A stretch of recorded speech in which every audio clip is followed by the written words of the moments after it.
We're back again. Sorry, that wasn't much time of a delay, but welcome back to Politico Sustainable Future Week. As you probably know right now, my name is Victor Jack, and I'm an energy reporter at Politico. It's now been almost 2 years since Russia launched its full-scale invasion of Ukraine. And in that time, the country has managed to keep the lights on, despite blackouts sweeping the nation amid ongoing missile attacks, the destruction of its Kakhovka Dam, and the occupation of its gigantic Zaporizhzhia nuclear power plant. With winter approaching once again, Ukraine will have to fight tooth and nail to keep homes warm in sub-zero temperatures while it faces fresh attacks, with 60 missile strikes cited in the past month alone. But that's not the only challenge for Ukraine. Kyiv is pushing for the momentum on EU support to Ukraine going and its humanitarian aid flowing, with Russia increasingly outsmarting the bloc on energy sanctions meant to hammer the Kremlin's revenues. Finally, Ukraine is working hard to make sweeping energy and climate policy reforms as it begins to embark on the long road to EU accession. A brief reminder to ask your questions through the Swapcard platform and to talk about us on X or the social media platform of your choice. Now, I'd like to give a very warm welcome to Farid Safarov, Deputy Minister of Energy of Ukraine, for joining us remotely today on screen. Thank you very much, Minister, for joining us.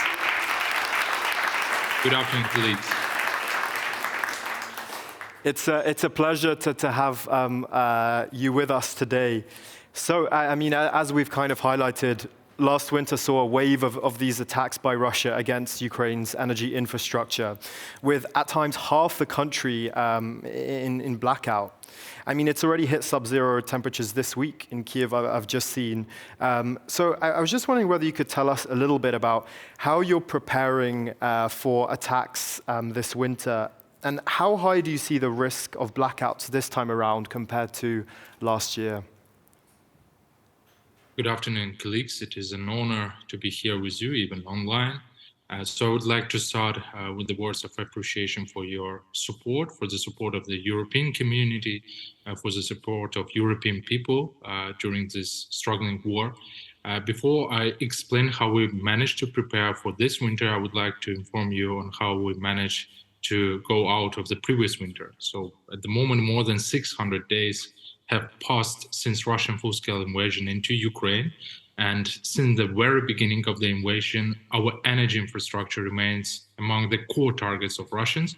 And I may say that it is the second battlefield.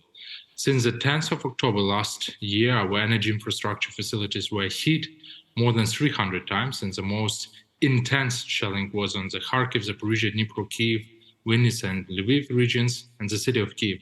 And as a result of these continuous attacks, unfortunately, we lost about 50% of the entire power system, including generation facilities and transmissions grid, namely approximately 50% of nuclear generation because of the occupation of Zaporizhzhia and PP, 60% of thermal generation, 70% of heat generation, 20% of hydro capacity, 75% of wind capacity, and 20% of solar. So we managed to live through the winter thanks to dedicated heroes, heroic efforts of Ukrainian energy companies and workers that conducted emergency repairs under constant shelling. And of course, generous support of our partners has provided necessary equipment and materials for these repairs. But still, we knew that the upcoming winter might be even more difficult than the previous one, and expected that Russia will continue its efforts to leave our citizens without lights and heat.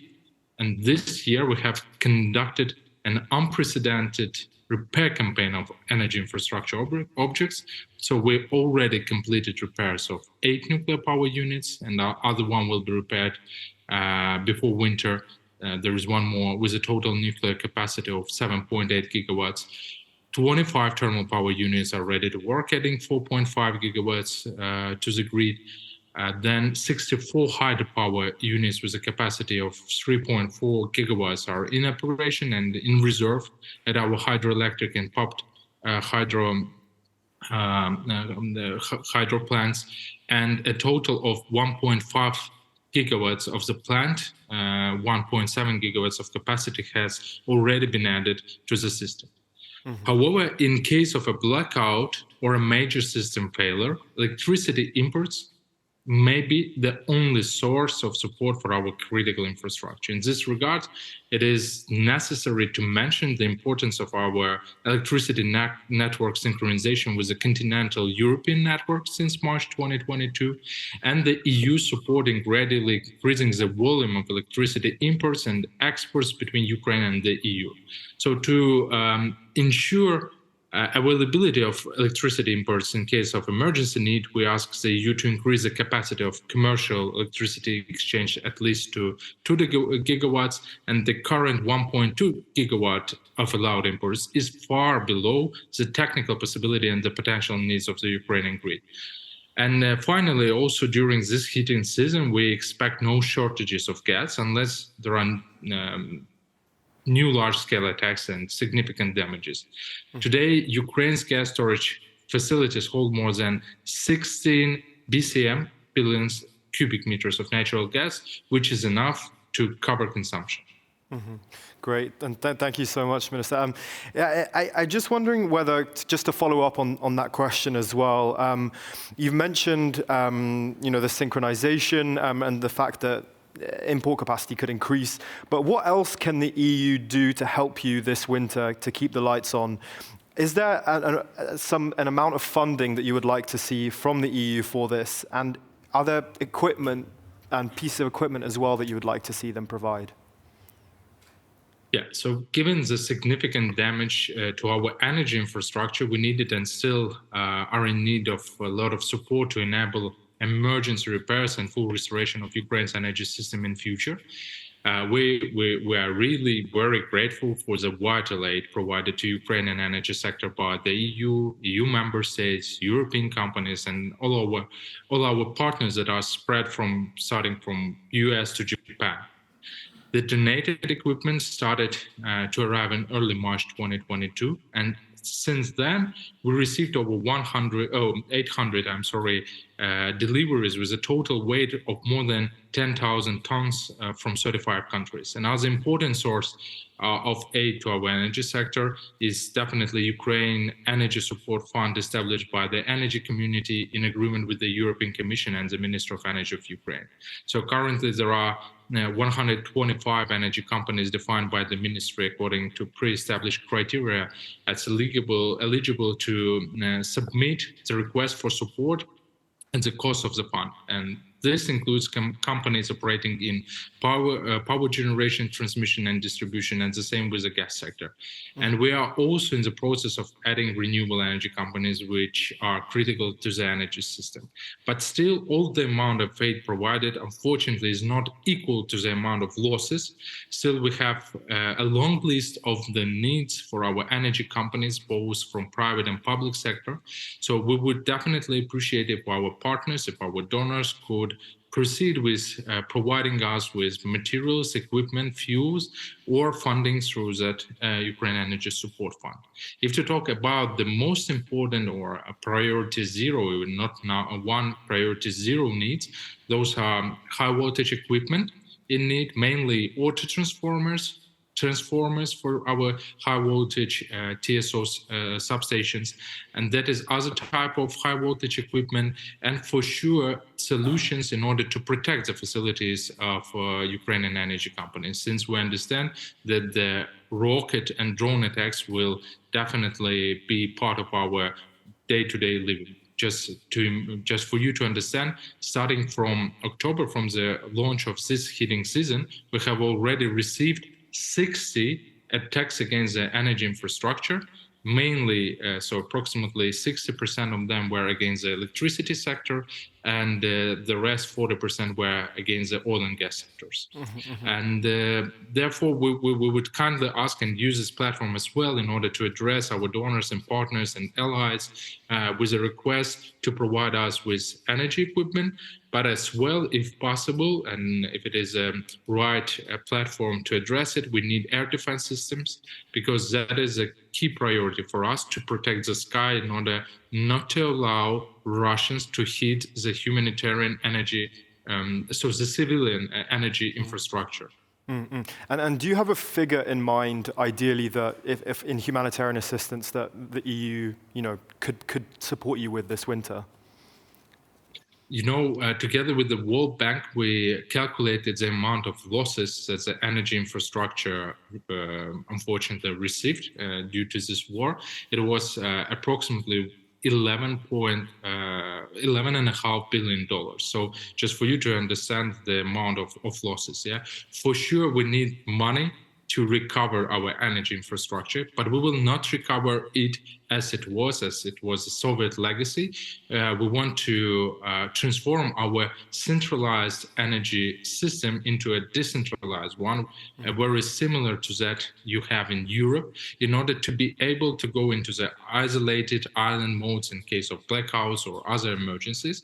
We want to develop green generation in different regions and also install gas turbine generators that will allow us to cover those peaks of consumption in case if the centralized system would be hit and will not be able to duly operate. So for sure, we have already received some funding. We have companies, state-owned companies like our electricity TSO who received grant financing or loan financing from our European international financial institutions. But that is not enough, unfortunately. One more problem is the terms of the production of the energy equipment. Unfortunately, sometimes, for example, to produce an auto transformer, it usually takes up to 1 year with the terms of the logistics. And it means that we have to fill our stocks with the needed equipment for the emergency cases to be able to quickly take it from stocks and install it at our sites. Now, for the moment, we have covered the needs in order to be prepared for winter, but unfortunately, we do not have enough equipment capacity in order to cover emergency needs in the future. And then do you have a specific estimate in mind of how much money you need this winter, or that's... Honestly speaking, yes, thank you. I'm sorry. So actually, honestly speaking, the figures calculated by the World Bank are those that are very close to the reality. So it means that the amount of losses equals to the amount of money to be invested in order to recover the energy infrastructure. Okay, that makes sense. Great, and just moving on to another topic, I mean, the Commission has just presented its 12th sanctions package to EU countries just 2 days ago, which include new but very limited measures on energy, including tightening the G7 oil price cap.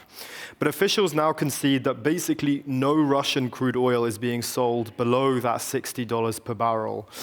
Have Western energy sanctions failed in your view, and what should the EU do more to restrict the Kremlin's revenues? Oh, very interesting question. So just to understand the position of Ukrainian government, I have to say that we have no desire to make the European states be in a critical situation. We understand the level of dependence from Russian energy sources that EU had before the full-scale invasion. We see a very good dynamics in changing the logistic routes, in changing the sources for receival of energy resources, and we do support all the activities that Euro Commission, other Western countries, and specifically each country is doing. So just a week ago, I was leading the delegation of Ukraine to Ukraine NATO Council, and some of the states informed that they managed during these 600 days of full-scale invasion to change the suppliers and to get rid of Russian dependence of dependence from Russia and Russian energy resources. But mainly where we see that we have to push a bit more is the nuclear sector, since Russia is really a terrorist state that managed to violate all the international regulation in the nuclear sector. So as you know, they have unfortunately on the 4th of March, the terrorist state occupied Zaporizhzhia nuclear power plant. That is the largest nuclear station in Europe. and almost 50% of our nuclear capacity, of Ukrainian nuclear capacity. On 11th of September last year, it was completely shut down. At the moment, 3 of its power units are in cold shutdown mode, 2 power units in hot shutdown, and 1 in repair shutdown. So they do not allow people to actually what they do is that they enforce people from Energodar, the city where the Zaporizhia MPP is allocated, to continue to work under occupation. And the International Atomic Agency actually is helping us in order to have that kind of communication with the Russians, but unfortunately they do not hear us, and they violated all 7 IAEA pillars of nuclear and radiation safety. So the physical integrity of the facilities, the functioning of safety equipment, the ability of personnel to perform their duties, the constant availability of an external power source, effective radiation monitoring, and communication with the regulator. So given that they violated all the rules, even being the member of IAEA, so they still occupy the territories of Energodar city, of Zaporizhia MPP, and actually it is a militarized territory. More than 500 Russian soldiers and 50 units of military equipment are permanently stationed at the facility. So during the 67th General Conference of the Atomic Agency, there was a resolution approved calling on the Russian Federation to immediately withdraw all military and other unauthorized personnel from Zaporizhia MPP and return the station to the full control of the competent authorities of Ukraine. They did not do that, and it means that we have to proceed with the sanctions against the nuclear sector. Rosatom is still earning money because there is a dependence of some of European countries from their nuclear fuel, etc., etc. So we have to sit down and have a strategy, direct strategy, how the level of that dependence would be decreased from year to year, and how not to allow in the future the Russians using their energy resources or their energy companies blackmailing European community. And I'm glad that you've mentioned EU sanctions against the Russian nuclear sector. I mean, diplomats now privately acknowledge in the EU that it's sort of the end of the road for new energy sanctions in terms of pipeline gas, LNG, and as you say, nuclear. Obviously, the key blockage, especially on nuclear, is Hungary, which has said that it will block any sanctions to do with the civil nuclear sector. I'm just curious, what is your message to Hungary that keeps blocking further efforts on energy sanctions, including nuclear? Honestly speaking, so it is more to the Ministry for Foreign Affairs with the messages to inform, but we understand that Hungary is still an ally of Russia in terms of energy sector. Yes, still, whether it is because of their dependence or whether it is due to their political willing, I cannot analyze it, and I cannot talk on behalf of the government on this issue. But the main sense is that Hungary is a border state to Ukraine. Yeah, and unfortunately, we understand that it is the war of Russians against the democracy and against the European principles, and therefore we understand that Ukraine is just the first one. So Russian imperialistic desire will definitely be spread out of the limits of Ukraine, and therefore Hungary can potentially be the next victim of the Russian aggression. Therefore, we just suggest them to think strategically and even just to think on their national interests in the much longer term, longer than the current political, for example, party that is governing, and that is ruling. So it should be about the national interests of Hungary, and they should understand that there can be no conversations and agreements with a terrorist state. They violated all the contracts, all the international regulations and agreements they've signed previously with Ukraine, and the same would be, unfortunately, with any other countries that would like to still be a partner or ally of Russia in any sector. Great. And just before we move on from sanctions, I just have one last question. I mean, Politico, we reported last week that there's a significant loophole in EU oil sanctions at the moment. Bulgaria has an exemption from the EU's ban on seaborne imports of Russian crude. And yet it's been allowing millions of barrels of Russian crude to be imported and then refined at its Russian refinery and then exported to third countries, including to the EU, all of which has made the Kremlin around €1 billion in tax revenues this year. Should this loophole be closed in your view?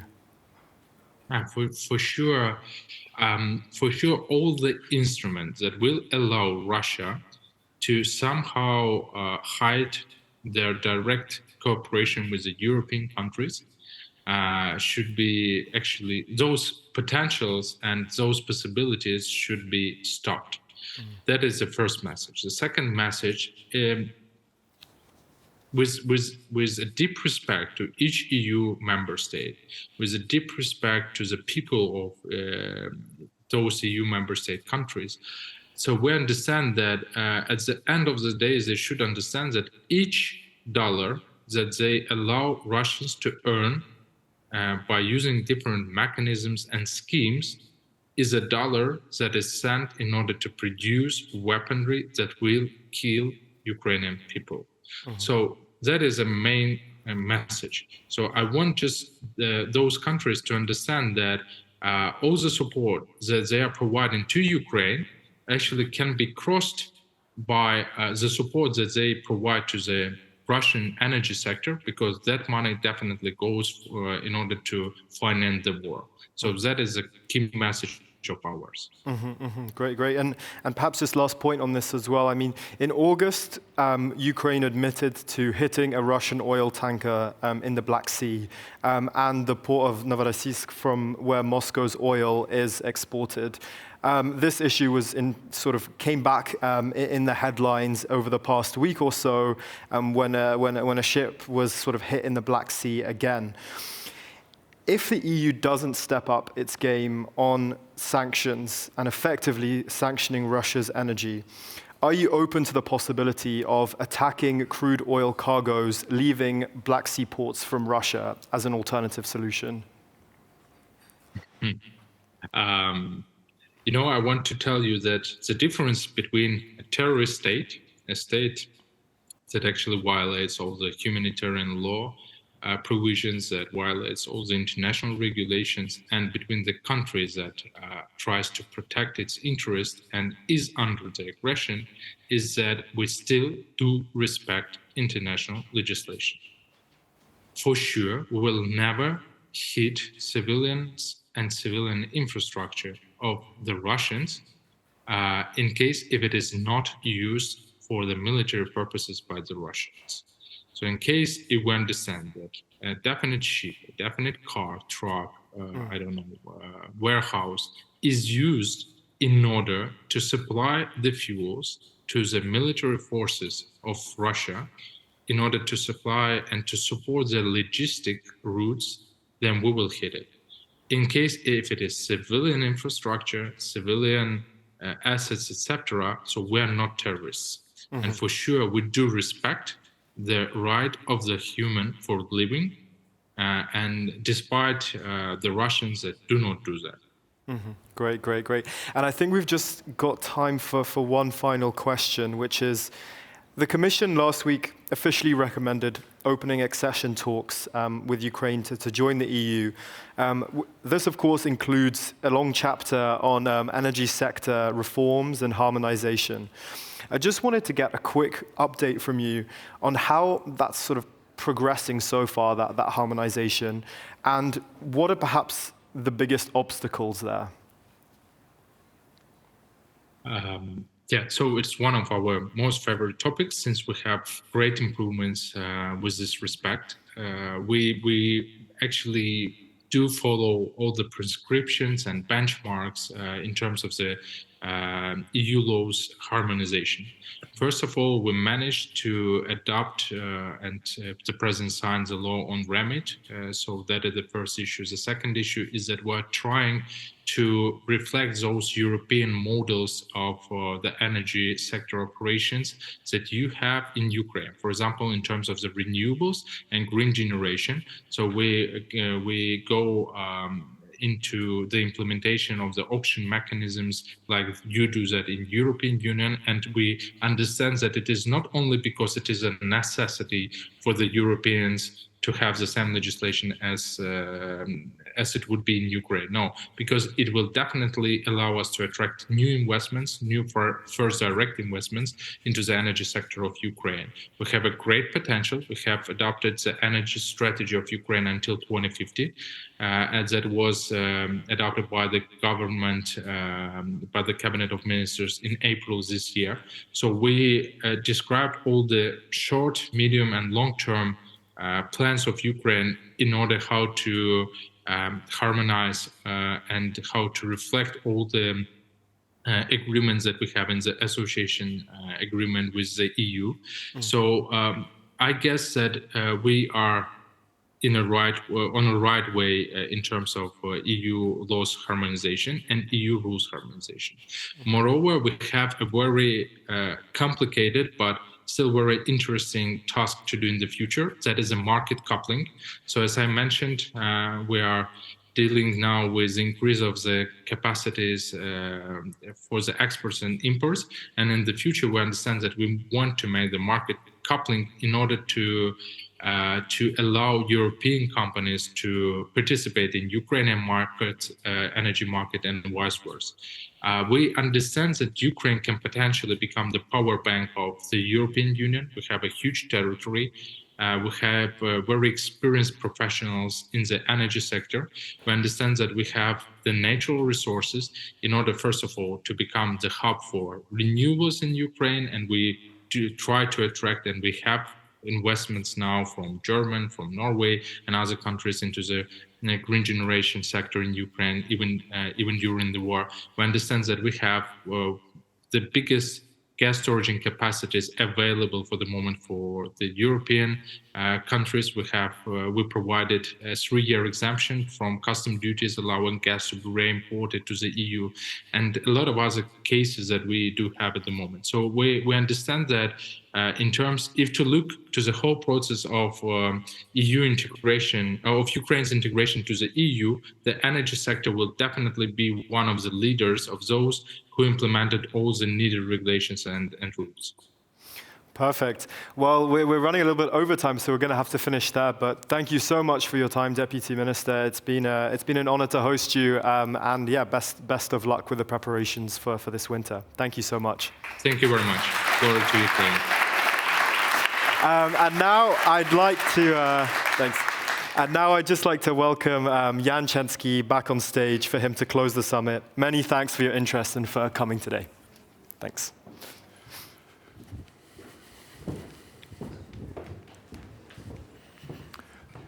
Thanks very much, Victor. And I think that final interview was a really good way of wrapping up the summit. Often the energy debate in a very comfortable and wealthy place like the EU can be seen as fairly obscure rule changes done by distant officials in Brussels. But what's happening in Kiev and in Ukraine underlines the life and death nature of the importance of energy to everybody's life. And so I think that's a really good way of framing that. Our Sustainable Future Week is coming to an end after 2.5 days. Thank you very much for the audience, both here and online, for being with us through the summit. And I'd really like to thank Politico's events team for putting this summit together. I know that they've been working incredibly hard on this, at least since January. So it's an enormous amount of work that they've done. I'd also like to thank all the panelists and moderators who helped bring this event to life. Over the last 2.5 days, and I think not everyone has been through the whole session because they are sort of thematic, so people kind of dip in and out depending on what their interest level is. But I think overall, it's given us a sweep of a sense of the sweep of the EU's Green Deal and sustainability transition. Obviously, the initial driver was tackling climate change, and many of the panels did focus on that, including this morning's Green Deal chief, Maros Šefčovič, who talked about the bloc's international climate strategy. But going green is something that's reverberating across the bloc, and a lot of the questions came up in the panels. What's the impact on car workers in Spain to Slovakia? Where's the EU going to get its critical raw materials? Can it be a real player in green technology? What about China? Is it a partner or a rival? What about farmers? Can they go green in a sustainable way? What does that mean for the EU's budget? There's a long-standing joke that the European Union is simply a transfer mechanism to pump as much money as possible into the pockets of the bloc's farmers. Can that system survive the green transition? We'd also touched on how to tackle waste and how to rethink how we consume. And the political passions unleashed by this transition were highlighted by yesterday's protest, which attempted to disrupt the event. And special kudos to Politico sustainability reporter Leonie Kater for her really professional approach to dealing with that. I think the overall message came from a panel earlier today. Either the transition is just or there is no transition. And a lot of the events and panels dealt with that. If the transition succeeds, it really will give the EU a role as a global green leader. But the competition is growing. We've got the US Inflation Reduction Act, the huge technological jump that China's doing in its green transition. The EU may be left behind if it doesn't move faster.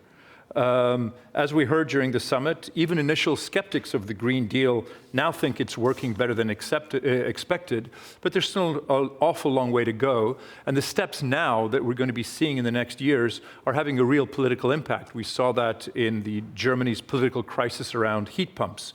And there's going to be many more such crises in the next years. Hanging over all this is the global climate crisis. CO2 emissions are still rising, temperatures are still going up, and the urgency of the transition will only grow. Ending, that's an ad for next year's Sustainable Future Week, where we're going to, again, take the temperature of the transition. And I hope that all of you have had an interesting experience this time and will sign up for next year's event as well. Again, I'd like to thank everyone who took part and our audience both here and online. And I'd also like to thank our partners for making this summit possible. Our leading partners are Amazon, Coca-Cola, and Plastics Europe. Our presenting partners are Bayer, Google, McDonald's, and SQM. Our networking partner is A2A, and our visibility partner is EU City Calc. The lunch will be served in the main networking room just behind you, and we hope to see you there, and we thank you for your on-site participation. Just a reminder that we do have more Politico events coming up, and please feel free to sign up and register on Politico Live's event website. Have a good afternoon. Thank you very much for taking part, and again, I'm Jan Chański, Politico's Senior Policy Editor.